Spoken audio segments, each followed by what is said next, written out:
Welcome back to the fourth Republican presidential debate. Senator Rubio, Hillary Clinton is the clear front runner for the Democratic nomination. If she is indeed the nominee, you will be facing a candidate with an impressive resume. She was the First Lady of the United States, a U.S. Senator from New York, and Secretary of State under Barack Obama. She has arguably more experience, certainly more time in government, than almost all of you on stage tonight. Why should the American people trust you to lead this country, even though she has been so much closer to the office? Well, that's a great question, and let me begin by answering it.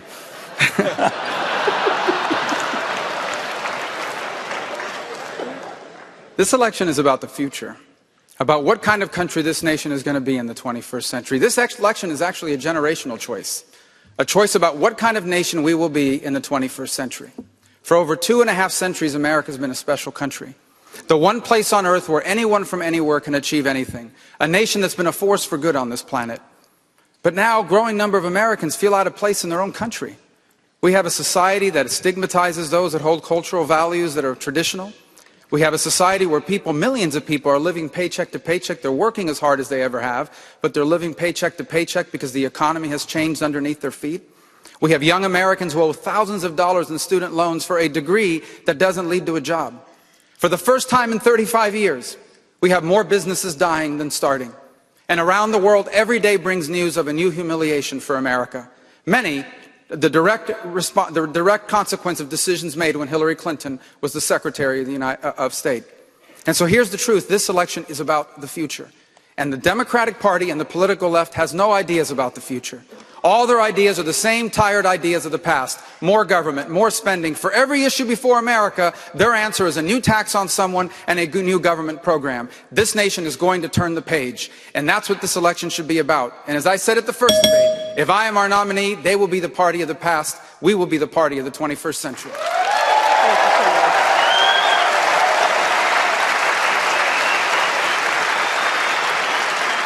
And Maria, I will note, she's got a lot of experience, but her policies have proven disastrous. If you look at foreign policy, every region on the world has gotten worse. Under her leadership, we abandoned the nation of Israel. Under her leadership, radical Islamic terrorism has been under the rise. Under her leadership and Obama's leadership, Iran is getting $100 billion and on the verge of getting a nuclear weapon. Everything she's put her hand to is touched. And when we talk about the cronyism of Washington, Hillary Clinton embodies the cronyism of Washington. And I'll give you an example of that, which is the congressional exemption from Obamacare, which is fundamentally wrong. And I'll tell you this, if I'm elected president, I will veto any statute that exempts members of Congress. The law should apply evenly to every American. Thank you. All right, I think it's fair to say you're not fans of Hillary Clinton's resumes. All right, Mr. Trump. We are not. I had a feeling. As perhaps the most successful capitalist on this stage tonight, you've acknowledged that some give capitalism a bad name.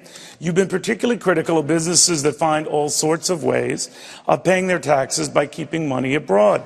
But your own plan includes an incentive to bring that more than $2 trillion home. Isn't that like a one-time bounty? No. Some of the guys you've all but called pirates, so they still keep the loot and pay only a small price to bring it back.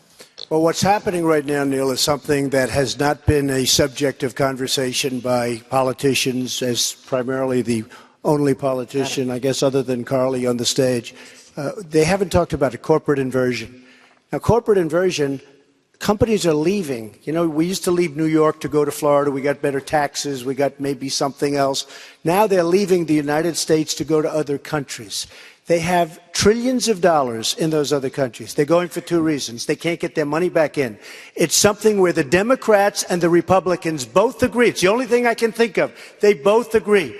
Let the money come back in. 3.5 years, they still can't make a deal. They can't get the money in. It's probably $2.5 trillion, but I think it's much more than that. All of that money could come right in and be used to rebuild our country and investments in our country. They can't do it. what we have to do, and what I've done, is made the tax rate, and one of the reasons they don't bring it in, the tax is so obnoxious, they can't do it. I made it a 10% number, as you know. I've been very highly praised for it. A lot of money's going to come back in. We're going to get rid of the bureaucratic problems and roadblocks, because that's also a problem. And we're going to have all of this money pour back into the United States. It's going to be used to build businesses, for jobs, and everything else.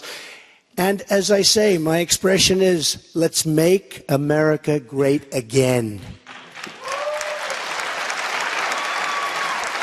Senator Paul, you were one of 15 Republicans to vote for an amendment which states that human activity contributed to climate change.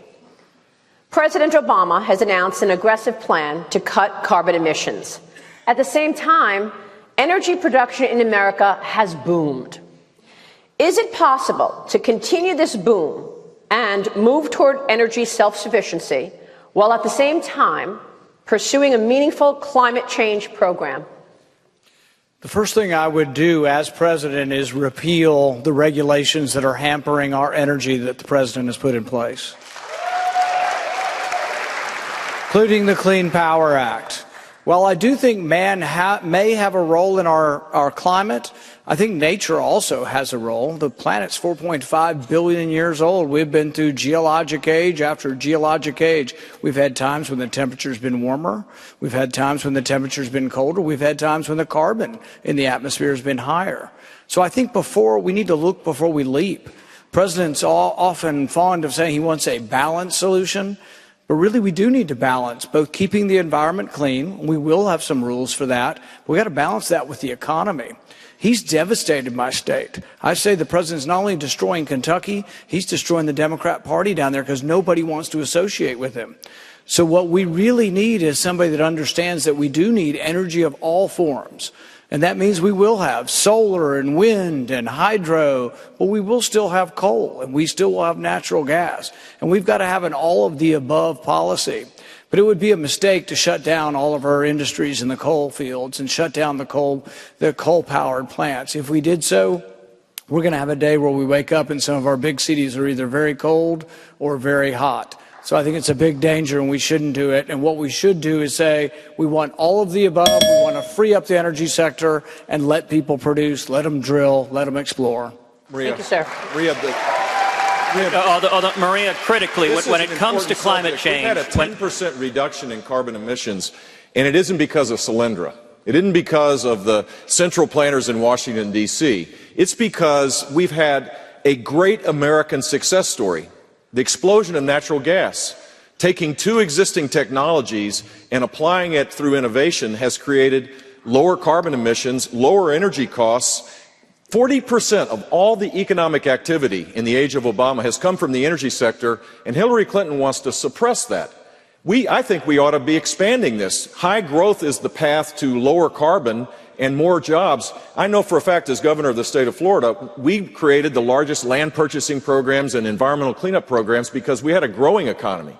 Our revenues were growing at 4.4%. It allowed for resources to be able to protect the natural systems. We got to get to a conservation environmental policy that goes beyond just carbon. All right, I know you want to talk, and I know you want to talk, but we also promised to get people home tonight, and we are going to take a quick break here. I think it is fair to say at this juncture that you can discuss business issues and only business issues and still keep it interesting. Stick around.